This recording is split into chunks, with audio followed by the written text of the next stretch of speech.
Annmarie is the former director of the institute that I'm now directing. Elizabeth is the former chair of Women's Studies and has done a lot of work for the Institute and the former McGill Center for Research and Teaching on Women.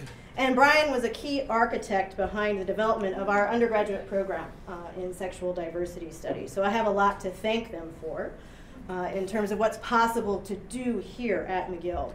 And Professor Davis has been part of several key conversations about the fields of women's studies, gender studies, and sexuality studies.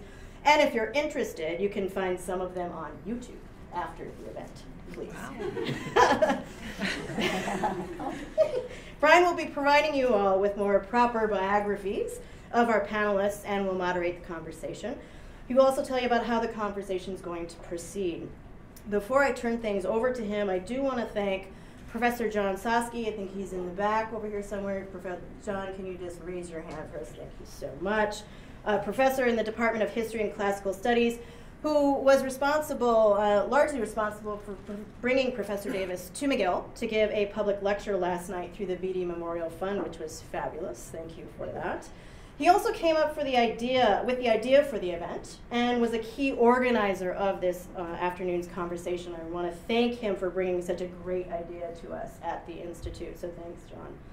I again thank our panelists. I know that Annmarie has been lecturing for 4 hours already today, and that Elizabeth just came from her lecture course, so thank you both for your willingness to do more talking with us today. And finally, I want to thank our staff at the Institute for making this happen. Kaylee Woodyard, who's our Director of Communications, Wilson, who's right there behind the camera, Wilson Blakely, who is our Administrative Coordinator right by the door, and Sam Thrift, who is our Student Affairs Coordinator, I think, who is womaning the booth just outside. So without further ado, I'm going to turn it over to Brian so we can get the conversation started. Thank you, Brian.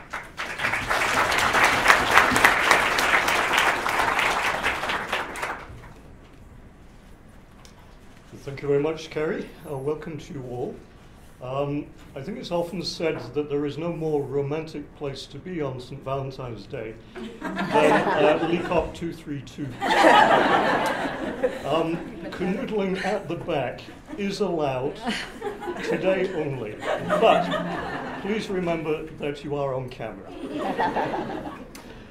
It's a very great pleasure to introduce our 3 distinguished panelists this afternoon.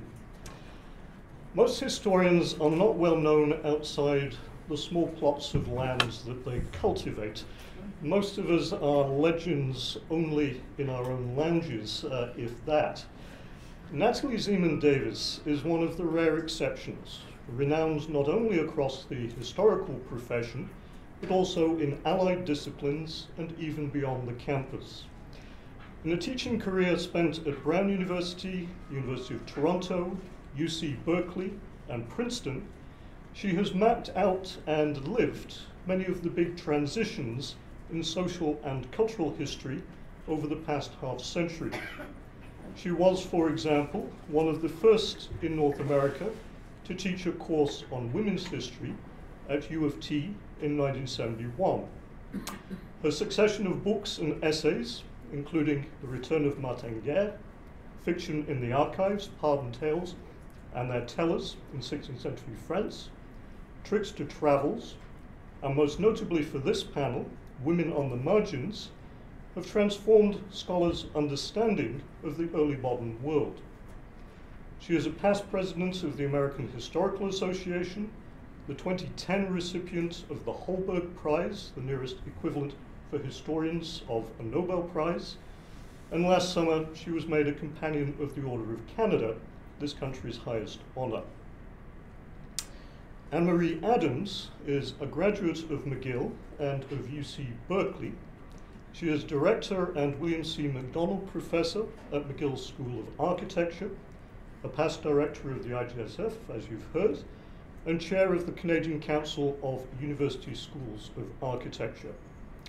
She is the author of Architecture in the Family Way, Doctors, Houses and Women, 1870 to 1900, and of Medicine by Design, The Architect and the Modern Hospital, 1893 to 1943, and she is co-author of Designing Women, Gender and the Architectural Profession.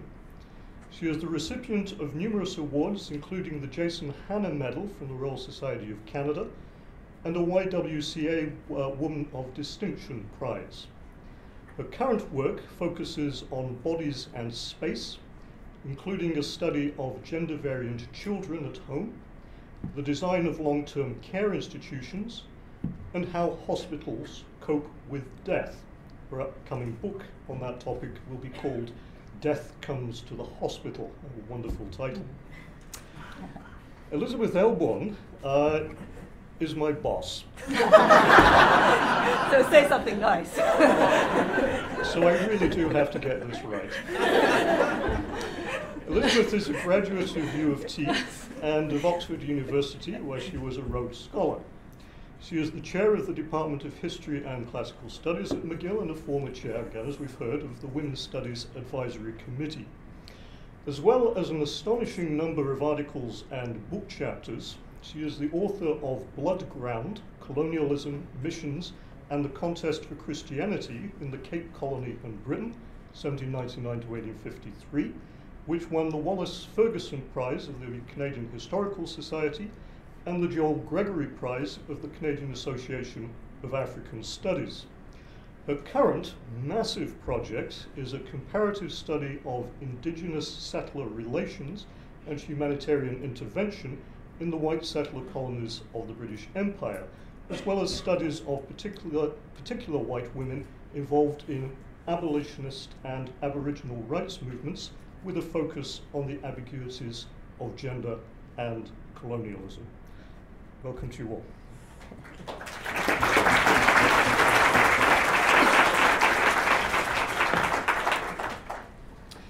Well, let me explain the format for this panel.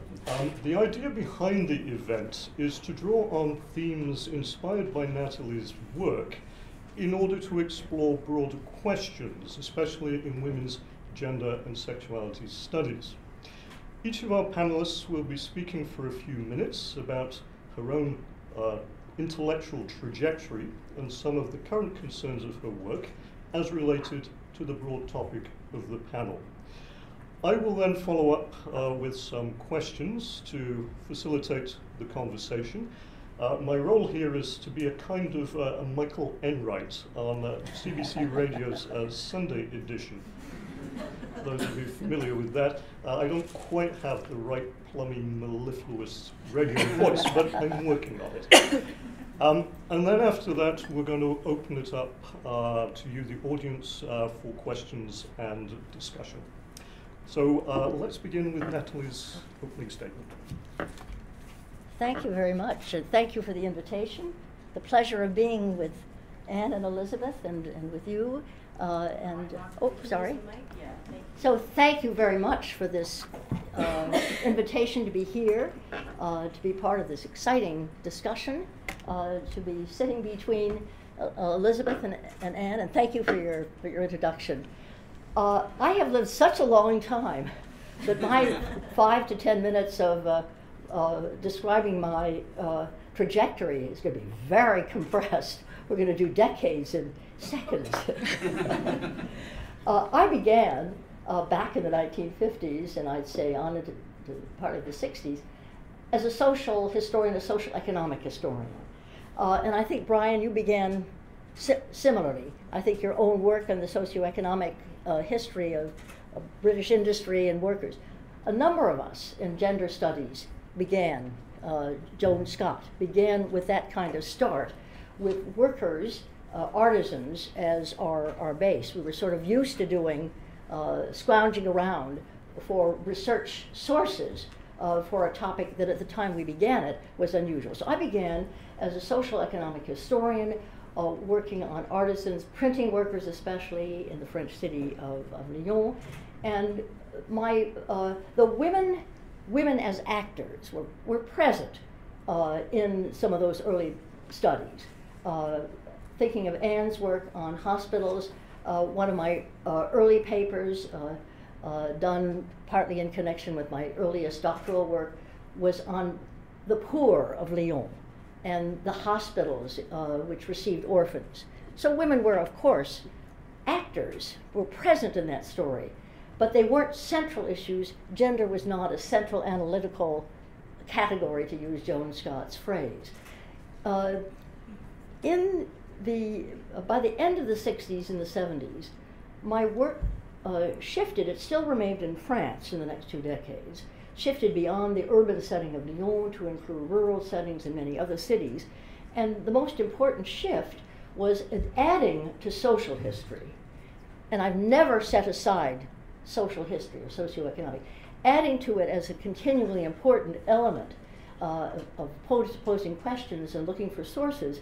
I began to be very interested first in anthropology and then in the techniques of literary scholars to bring them to bear on my evidence as an historian. Women were very much still, I'll say a little bit about that. These were the books I wrote among the books I wrote in those years were The Return of Martin Guerre, where performative issues were very present. Really, in terms of literary things, fiction in the archives, pardon tales in their tellers, were examples, plus many essays in which issues of festivity were foregrounded. Now, simultaneously with this multicultural, this multidisciplinary move, I began to working on women.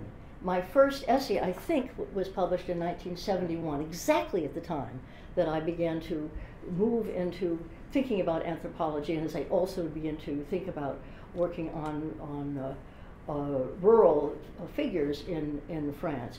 And from then on, I'll come back to that move. That was the same time I taught the course with Jill Kerr-Conway.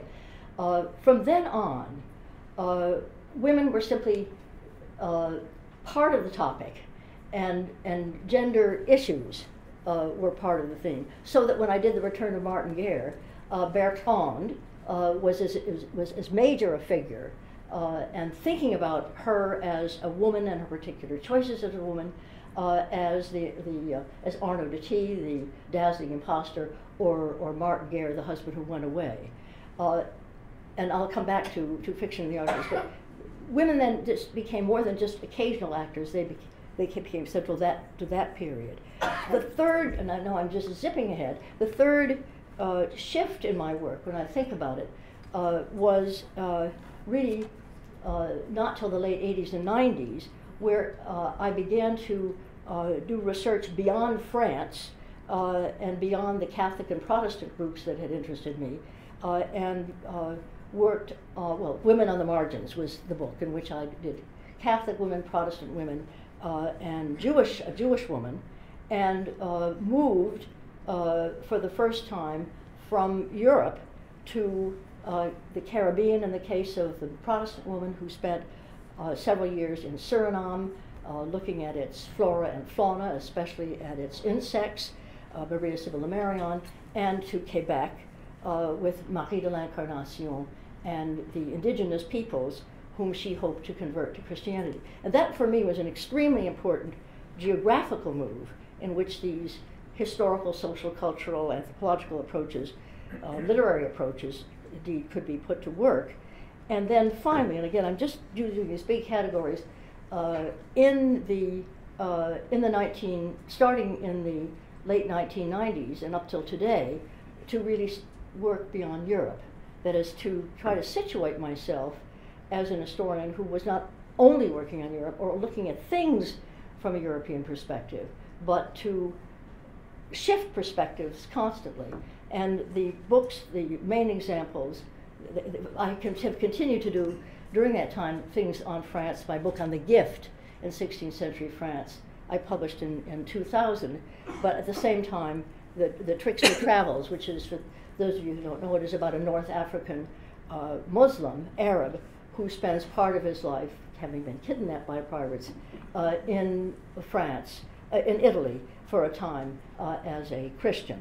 So, and my current work is bringing together different groups of Europeans in Suriname to tell a story particularly focused on slaves. On two projects. One is 4 generations of a slave family, where the women are the critical members not just because of issues of sources, but are the critical members of the families. And another, what turns out to be a separate project, is on 6 generations of a Jewish settler family and its slaves, where the men are particularly important on the settler side and the women are particularly important among the slaves. So just, okay, there's a big, all those decades.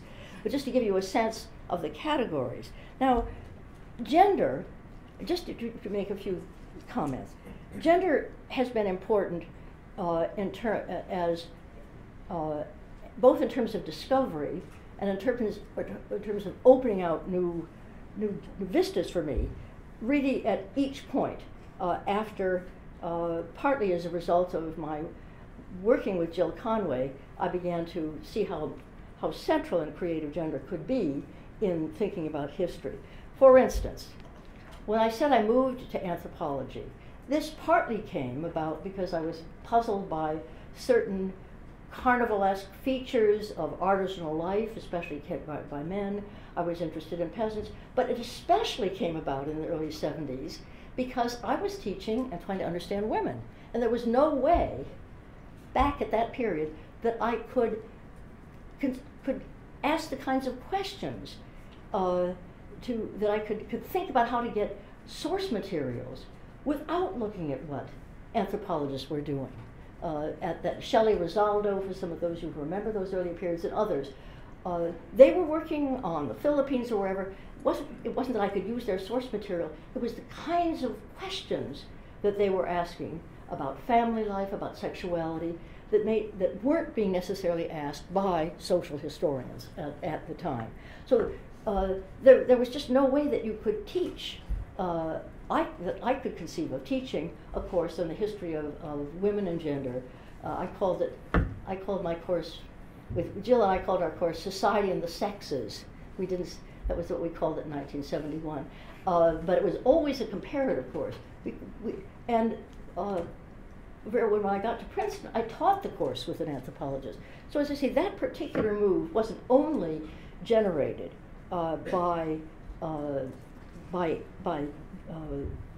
generated by gender, but it was quite instrumental in doing it. The move from being an historian of France to deciding to work on other parts of Europe and religions beyond Catholic and Protestant was specifically in connection with women on the margins. I had been teaching for decades, a course, first at Toronto, then later at Berkeley, and then at Princeton, in which those 3 women, Glickle, Maria Sibylla Marion, and Marie de l'Incarnation, were being used. I would translate the French for the students and so forth. And there were little bits and pieces, and they would read Glickle's autobiography. But I suddenly thought, these women, I want to put these women at the center of a book, not just be a chapter or two as like Bertrand. I want them to be right out there. I want them, the story of 17th century Europe, to be carried by them, not to have them, though I called it Women on the Margins, the idea was to center them. The idea was to put them at the center. So they were responsible for my simply deciding, well, I'm not going to work on just France anymore. I'm not going to work on just Christians anymore. And it's about time. But it was in the course of doing that I began to, that I had noticed, and there they were, Marie de l'Incarnation was working with indigenous people, and Maria Sibylla Marion was using slaves as her field workers to get her insects. And I thought, am I going to write a book where I show the adventurousness and the experimentation of these European women and not pay attention to the fact that one of them is using slaves and the other has this complicated and interesting relationship with women she's converting? No. So I did try in that book to do a little bit to up the voice, the best I could, of the First Nations women in Marie's chapter, and I went to Suriname and I worked in the slave archives. But it was really after I wrote that book and I thought, I am not going to just write anymore just from the perspective of Europe. And I'm going to just, so that was when I decided to take whatever time was needed to try to work on somebody like Leo Africanus, or his real name was Alwazan. And it was really, those indigenous women of Quebec, of Nouvelle-France, these Iroquois especially, and those slave women, one of whom was an Indian slave, who were the ones that made me take that final move. So that's one thing. Second thing is that I thought about my work. Sometimes starting on a gender project, starting a project with gender foregrounded, such as Women on the Margins, starting off thinking, I'm going to write about women. I'm going to write about women and gender and male-female difference. Sometimes it led to really new ways of thinking about things. The whole notion of seeing the possibility of moving between centers and margins really came from starting with the women's case in that 17th century book, and then trying to see, well, this is really a meaningful way also of thinking about men's experience in certain kinds of ways. So sometimes it's by starting with the gender. I think that that I could move in what seemed to me a helpful new direction. A second kind of example has to do with something that maybe everybody here has been through or didn't need to go through, was abandoning the notion that I had as a progressive historian back in the 1950s of evolutionary stages, some version of a Marxist or a post-Marxian idea where you move from this stage to this stage and certain things ended from the stage before, to abandoning that and to think about a very different kind of way of characterizing what happens when things change, to see things relationally. Well, this is something that had already been important when I thought already I'd had to think about it in regard to the industrial trade union resistance activity of French workers when, for early along, it seemed to me that some of these forms of what we now call trade union organization, called compagnonnage at that point, some of those forms should not be dismissed as archaic or as pre-industrial or as primitive, because they persist in ways that continue to be constructive, continue to be important. Or when I looked at forms of violence in which women and men were involved in the 16th century and saw them not as an early form, but as one that was continually present as an alternative in resistance life, it was already breaking down the notion that first we have this way of people, and then we have this way, and these earlier forms disappear. But it was especially important early along, already in the 70s, in working on religious women, comparing the Protestants and Catholics, that you could really see that it wasn't just a question of Protestantism bringing all the positive gains, marriage, literacy, and so forth, the end of the celibate priesthood, with Catholics somehow lagging behind as a traditionalist religion. But on the contrary, that both there was transformation in both issues, and both were different, you might call, forms of modernity, of early modernity, if you want to use that term. So in a very compressed way, I'm trying to suggest how powerfully the study of women across the board made one rethink loyalty to a stage theory way of looking at things. To give an example that is still current of what I mean by that, the current writing still echoes some of McLuhan's, brilliant though he might have been, simplistic notions that first we had this way of communicating, and then we had this. First we had the voice, and then we had the I. Whereas in fact what you see is with printing, the voice and the I both continue, voice continues, in an interestingly new relation, or writing, scribal things persist with printing. They don't disappear at all, but in something new and relational. So, but for me, it was having to work on women and think about how what change meant for women that was quite instrumental. Two last points. One is that sometimes in my own work, and I'll be very interested to hear how this works out for Elizabeth and Anne, sometimes in my own work, the insights came not from starting with a gender, but starting with a totally different topic, in which, of course, I would ask about gender at some point, but it didn't start with what was it like for women to be caught in a criminal case and try to get a pardon. When I did the book on pardon tales and fiction in the archives, which was about requests that people made to the king to get pardoned for a homicide, which was in fact they claimed it accidental or whatever, it had been in a duel, whatever. When I started that, I was interested in storytelling. I was interested in using these letters asking the king for pardon as a source for all kinds of popular narratives, quite apart from the fact that they were interesting criminal cases. I started with the question of that, of how did people tell stories in the 16th century. Here is a very precious source. And it wasn't until I got into the topic that I then saw that there was a very interesting gender variable. And I didn't start with the usual questions that you have, well, what were the men doing, what were the women doing, and are they alike or are they different? I just started with that. And then the gender surprise came along the way. And similarly, I won't elaborate on it, but similarly with my book on the gift, I started with the gift and practices of gift giving, and it was only later that I found some very interesting, that the female case had something very interesting to say about ideas of reciprocity, about ideas of exchange. And I will be interested to hear whether Elizabeth and Anne have had that experience, or whether people in the audience, that sometimes the most creative way to get into a gender issue is not starting with it, starting with a new entrance.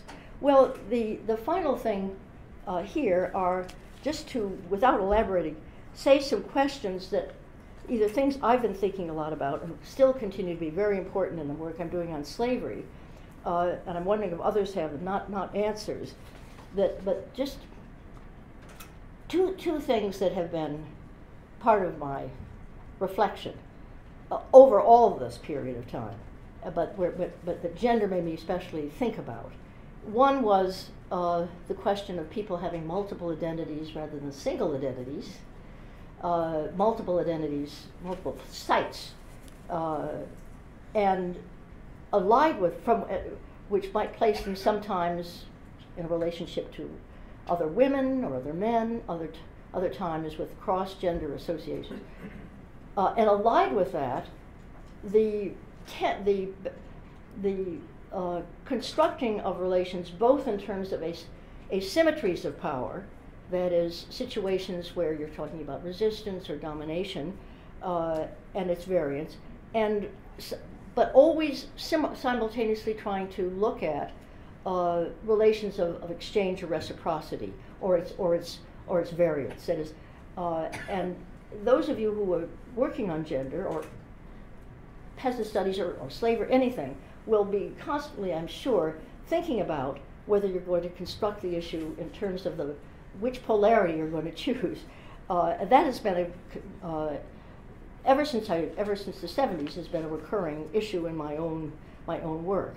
The other big question that maybe is interesting to some of you, when I look over the decades of here now, especially of teaching, rather than not so much of my own writing, is the different debates we've had, and that I think are still very current, about what determines gender, which we had from the very beginning. I mean, are we going to talk about how much do we bring in body and biology? The biology and physiology is determining cultural environment. I won't go through that trajectory in all the debates we had. I think, and then I think is in an extremely interesting state right now in our life and in our reflection. And in case anybody is working on that, where does the debate now stand? And is it a creative debate? Which is it a debate opening up new vistas? Is it a debate that should be closed down? Where do we stand? So those are just some final general thoughts that maybe others want to pick up on in the audience or up here. Thank you very much. Annmarie. Well, thank you very much, Natalie, and thank you, Brian and Elizabeth. I just want to begin by saying what a great privilege it is to be here today, and thank Carrie and John for inviting me.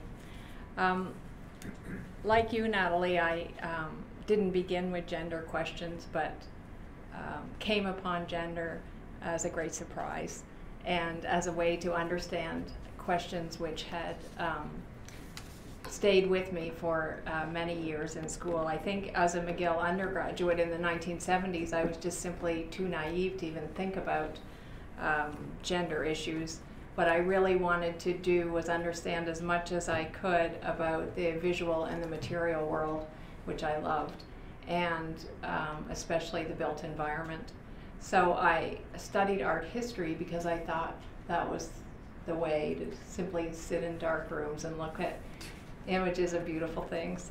And I did that for a few years, but was quite unsatisfied with it. And what I'd like to do is suggest that there is this theme of longing in all the decisions I've made throughout my career, a longing that the people in the next field have the better questions about the built environment.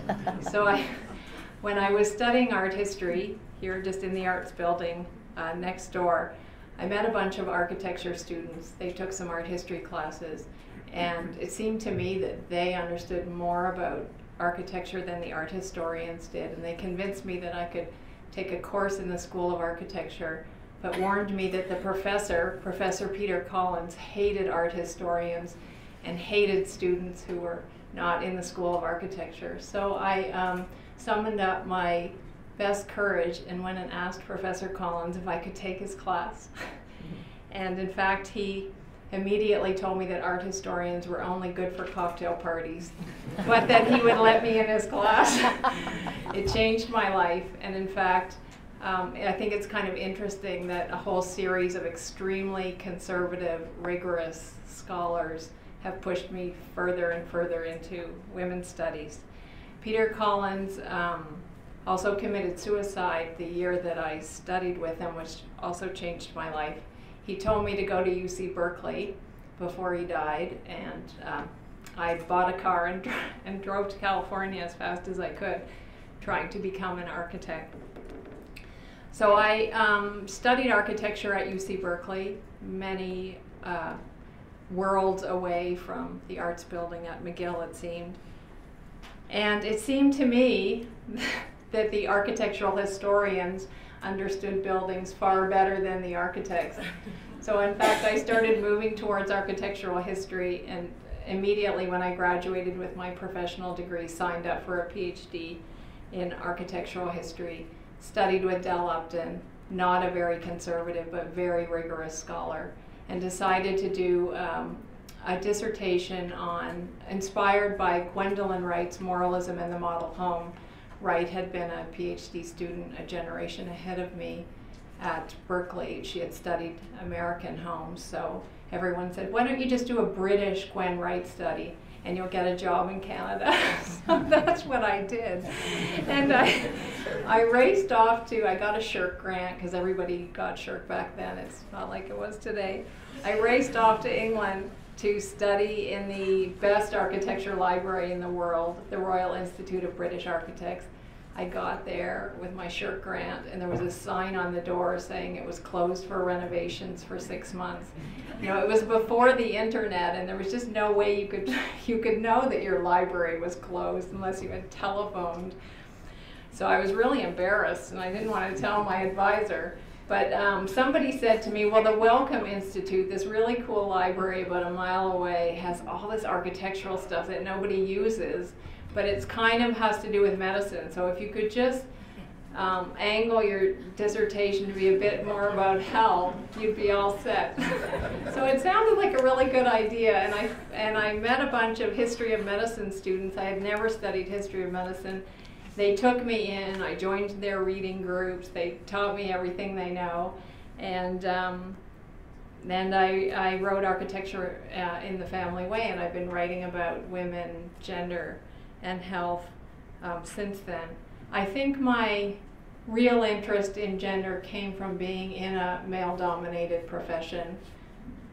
Architecture, that is. Art history was not very male-dominated. Architecture is about 20% women, the profession. And in terms of professors. We only had 1 or 2 women professors at Berkeley, and here at McGill, I've been here since 1990. I was the only woman in the School of Architecture until a year ago. So 23 years as the only woman. I think the material world is a great way to track women in terms of evidence. And I'm really interested in using, in not studying women as makers, which is what the generation ahead of me did, but in fact, women as users of buildings, women who move through space. And, well, maybe that's all I'll say for now. Thank you very much. Elizabeth. Thank you so much. And let me also echo my sense of privilege of being on this panel, and thanks to everybody. I have not had the long and illustrious career of Kathy so far, so my comments are going to be a little bit shorter, but I thought I'd highlight a couple of points of intersection and tension that might be useful for the panel. The first point I wanted to make is the role of longing in the quest for the absent woman, which was something that as an undergraduate informed me. I began studying history as an undergraduate at Trinity College, Toronto in the 1980s, when despite the magnificent things that were going on that I didn't know about, for the large part, history was gendered male.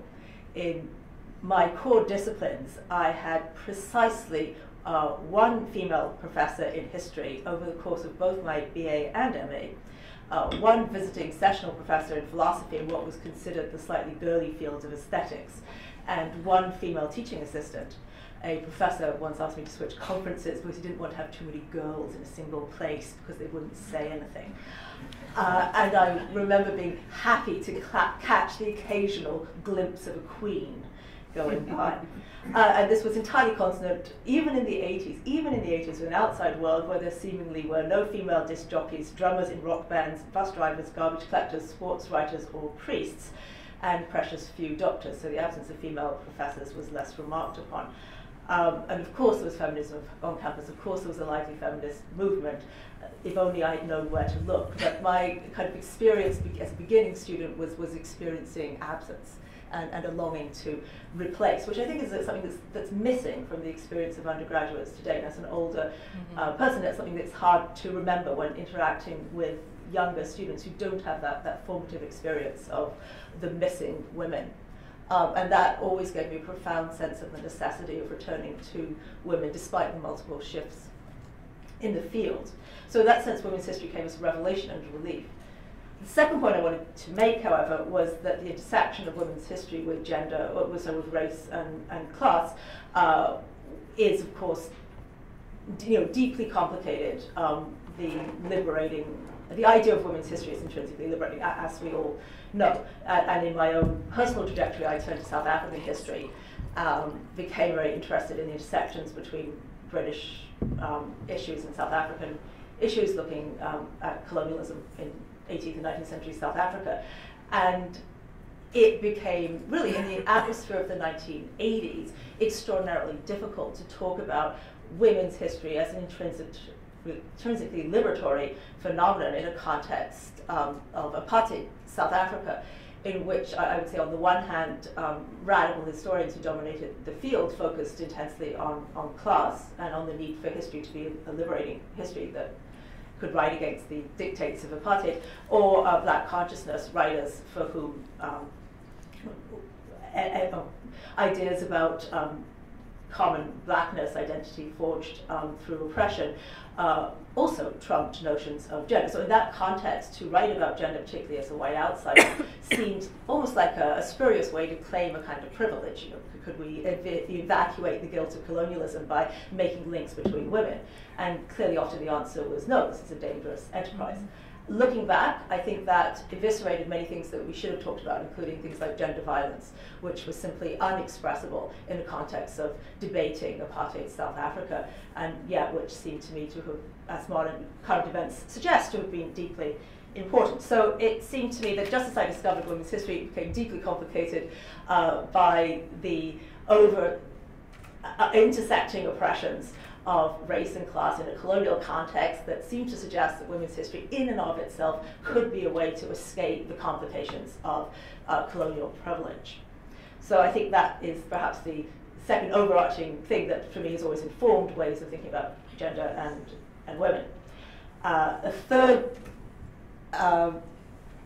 intersection was the turn to masculinity that I found both liberating and constricting, and perhaps that's something we might return to, whether the turn to masculinity becomes a way to return us to simply talking about men once again, coming full circle.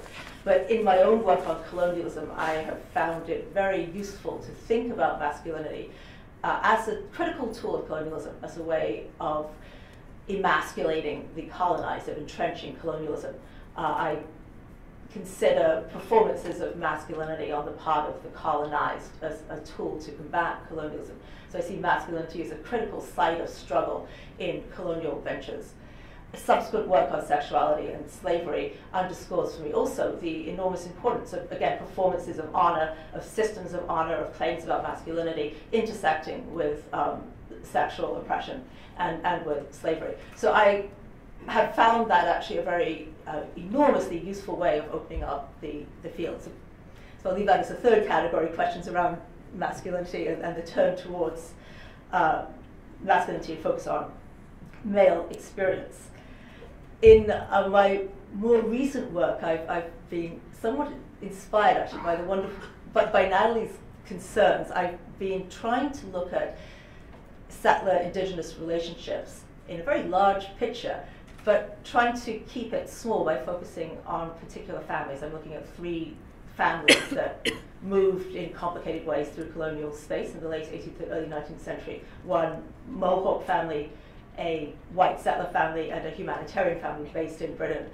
In doing that, I find myself, I think, returning to Natalie's work. How is it possible to use individuals to trace enormously complicated processes? How does movement through space change the way that we think about history? I think that's one of the great strengths of gender history, is to move away from the national, to think about complications, movement away from the history of the nation state. How does memory shape colonialism? A lot of my work at the moment is also turning around memory of colonialism, stories told about colonialism, and so I'm interested in actually hearing Natalie's perspectives on the historian as a storyteller, and how does that intersect with the way that people in history tell stories, because it seems to me that's a profoundly important part of your work, and that comes back for me again to this larger issue of telling stories about women, telling stories about the absent voices, but how do we tell those stories in a way that doesn't reinforce relationships of power, by putting the power of the historian back into the story so centrally. A final point I want to make is that in this work I've actually find myself coming back to these questions of overlapping systems of power. I have been working on a Mohawk family, began by thinking that I was doing work that might reveal something about power relationships by looking at Mohawk women. Last week, found an account of a woman that I had been thinking about by the child slave who had been incorporated into her household. And I found an oral history that she had given as an old woman in her 90s about her experience as an 8-year-old child who had been captured in New York and taken to the home of this Mohawk family. And on the one hand, she said she hunted with the family. It wasn't like the completely subordinate relationship that she might have had in a different kind of household. The children all went hunting together and they played together. And yet she also talked about the Mohawk woman cutting her face and disfiguring her because she had spoken back to her. Those kinds of intersections of power are things that are revealed through storytelling, but that raise deeply ambivalent questions that make it hard to talk about a single category as a liberating category. So that's a little bit where I'm at the moment, and enormously eager to actually hear what Natalie and Annmarie have to say about some of these issues.